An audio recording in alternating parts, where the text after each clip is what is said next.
अस्सलाम वालेकुम। Last video में मैंने आपको हार्ट अटैक और हार्ट फेल का बताया।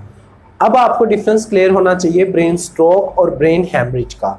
ब्रेन स्ट्रोक एक ऐसी कंडीशन का नाम है जिसमें ब्लड सप्लाई में प्रॉब्लम आता है उस आर्टरी के अंदर जो कि आपके ब्रेन को ब्लड सप्लाई कर रही होती है।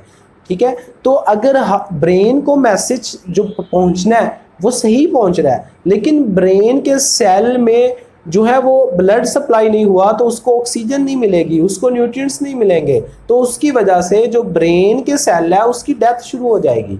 अब उस डेथ की वजह से आपके जो ब्रेन के फंक्शंस हैं वो डिस्टर्ब हो रहे होंगे। तो इस वजह से जब ब्रेन का फंक्शन डिस्टर्ब होता है तो वही हमारी बॉडी को कंट्रोल कर रहा होता है। तो लेट्स सपोज कि आपकी राइट साइड वाली जो आर्म है इसको कंट्रोल कर रहा था, तो उस उन्हीं सेल्स की डेथ होगी, तो इससे आपकी जो राइट साइड या लेफ्ट साइड जो आपकी आर्म है उसमें प्रॉब्लम आया और वो हरकत करना उसने बंद कर दी, जिसको आप फालिज कह देते हैं। इस कंडीशन को हम बोलते हैं ब्रेन स्ट्रोक, जिसमें blood supply heart muscle brain muscle में रुक गई और उसकी वजह से उसका फंक्शन लॉस हो गया, और वो जिस फंक्शन को कंट्रोल कर रहा था किसी दूसरे पार्ट के, वो फंक्शन फिर परफॉर्म नहीं होगा। ओके, इसी तरह आपकी लेग्स काम करना छोड़ देती हैं एक स्पेसिफिक एज के बाद और वो मूव नहीं करती हैं। सो इट मीन कि वो आपको स्ट्रोक हो गया है, आपके ब्रेन जो मसल है उसकी डेथ हो गई है due to lack of supply of oxygen. उसके बाद एक टर्म होती है haemorrhage.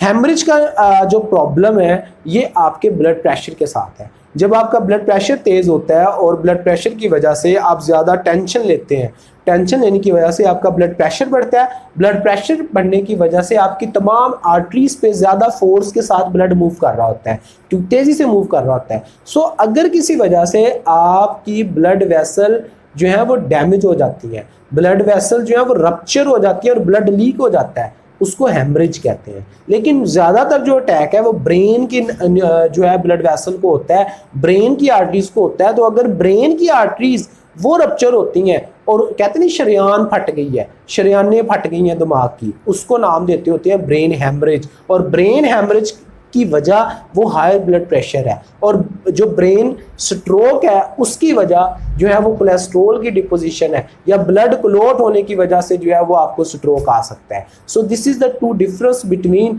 Brain stroke and haemorrhage. Brain stroke due to blockage in artery and due to lack of oxygen in brain muscles, due to which death muscles occur. And the second condition is brain hemorrhage. In the hemorrhage, rupturing of arteries occur due to higher blood pressure. अब इन तमाम condition से, चाहे वो heart से related हो चाहे वो brain से रिलेटेड हो, आप किस तरह बच सकते हैं? फर्स्ट ऑफ ऑल आपको फैटी फूड नहीं खानी चाहिए ज़्यादा। नंबर 2, एक्सरसाइज अपनी नॉर्मल रूटीन में ज़रूर शामिल करनी चाहिए, और कोलेस्ट्रॉल फ्री जो फूड है वो आपको इस्तेमाल करनी चाहिए। सो इसके साथ साथ जो है वो आप अगर प्रॉपर स्लीप यानी कि सोते हैं, उसके नतीजे में भी आपकी जो बॉडी की ब्लड सप्लाई है, जो बॉडी की रिपेयरिंग है, वो बहुत बेहतर होती है। ओके, अल्लाह हाफिज़।